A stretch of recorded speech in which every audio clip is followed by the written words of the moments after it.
Thank you very much, ladies and gentlemen. Right now, I got to tell you about the fabulous, most groovy,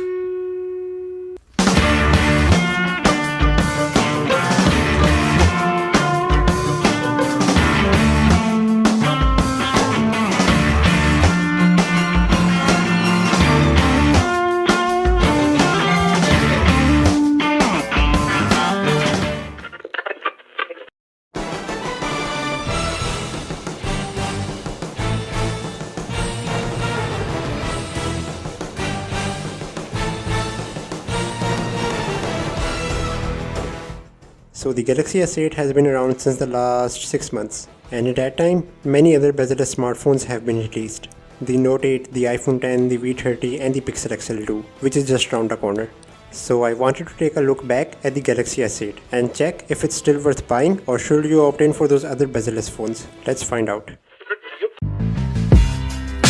The build quality in smartphones since the Galaxy S8 hasn't really progressed much. This phone has sides made of metal and the back is made up of glass. Even though the buttons on the side are tactile and not much recessed, I still wish the black version of this phone had a variant where the sides had a matte finish instead of a glossy one. The matte finish sides are available in other colors but not with the black one.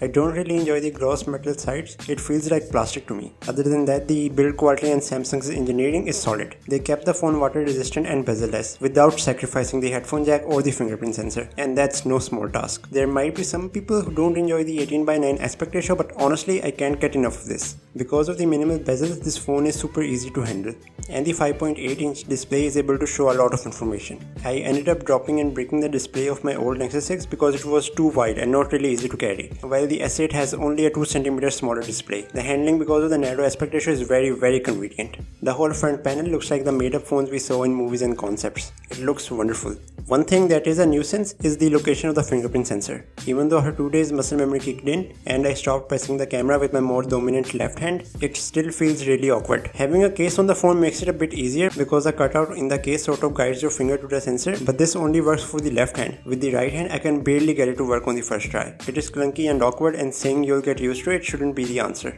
They should really fix this in the S9. However, in hindsight, after seeing the iPhone X, I'm just glad it's there. There are other methods, but frankly I'm too shy in public and don't like attracting attention to myself. I feel like taking out the phone and putting it up right next to my face would attract attention that I just don't want. The fingerprint sensor just works for me. I can press it while the phone is in my pocket, and by the time I take it out it's already unlocked. So to cover up, the build quality is pretty much identical on the Note 8, and the iPhone X also has a glass back, metal sides, so in theory it should be very similar to the S8. My only gripe is the fingerprint sensor location, but other than that it's pretty fantastic. Oh, and the Bixby button was sort of a problem. I kept confusing it with the power button, and then I remapped it to open the camera, so now I have a dedicated camera button which works really well.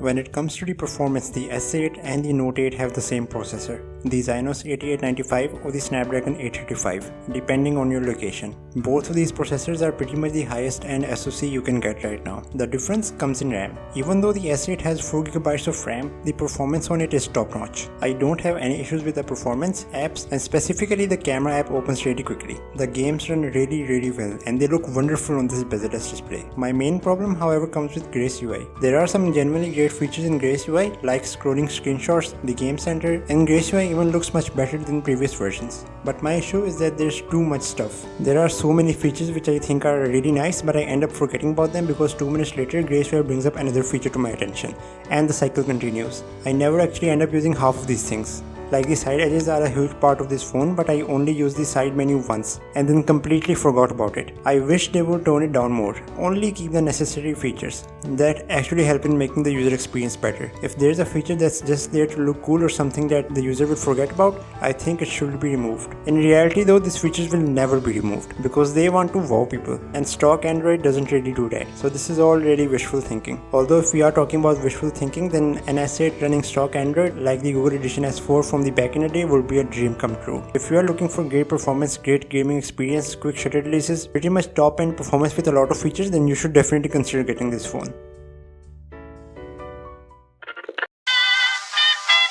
I'm sort of a crazy person when it comes to display. I care way too much about resolution and the quality, so I end up being very harsh when talking about them. But the display on the S8 is one of the best I've ever seen. Many people speculate that the Note 8 might have a 4K panel, but it also has the same display as the S8, just a tiny bit bigger. The display is 5.8 inches on the regular S8, which sounds way too big, and it is really big. But when using the phone, it doesn't really feel that huge. It feels much smaller because of the tiny bezels, not to mention it's an AMOLED panel. I usually prefer AMOLED over LCD because you can't really get better contrast on any other LCD display. The saturation is a bit higher, so it ends up looking really colorful. And you can even tweak the settings to make it more saturated. It's insane. I keep trying to find what negative thing I can say about the display, but there really isn't anything. It's bright, it's beautiful, it's the best.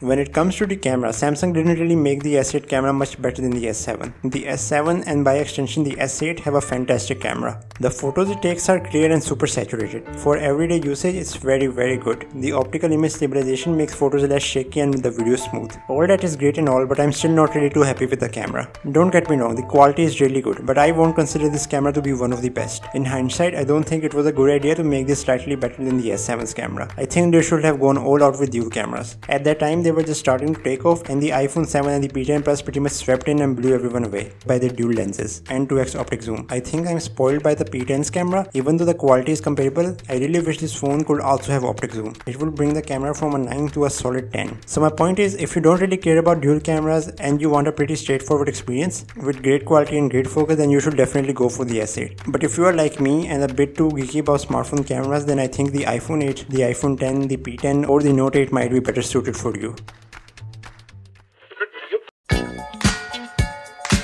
So since the Galaxy S8 came out, there have been many other bezel-less phones, but it always feels like there's something missing. Sometimes it's the headphone jack or a fingerprint sensor or a cutout right between the display. My point is, there always seems to be some sacrifice. The S8 is one of those rare devices where there isn't really much bad stuff you can say. It ticks all the boxes: great display, great performance, great camera, bezel-less body, no weird notches. Yes, the fingerprint sensor's location can be better, but regardless of that, you get so much good stuff. I love this phone, so if you ask me if it's still worth it, I'd say absolutely yes. And I think much like the Nexus 5, the LG G2, the original Moto X and the Note 3, this phone we will look back to as one of the best phones that can truly stand the test of time.